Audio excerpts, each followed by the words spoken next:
مولانا احمد رضا خان بریلوی عالم اسلام کے نامور عالم، مصنف اور شاعر تھے۔ وہ 14 جون 1856 کو برٹش انڈیا کے شہر بریلی میں پیدا ہوئے۔ انہوں نے بہت سے دینی موضوعات پر درجنوں کتابیں تحریر کی۔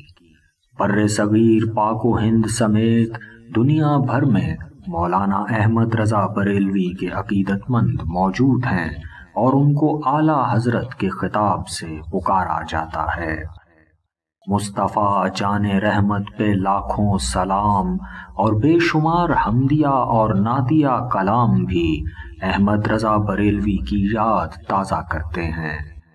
احمد رضا خان بریلوی 65 برس کی عمر میں 28 اکتوبر 1921 کو بریلی میں فوت ہوئے اور ان کو اسی شہر کے محلہ سوداگراں میں دفن کیا گیا۔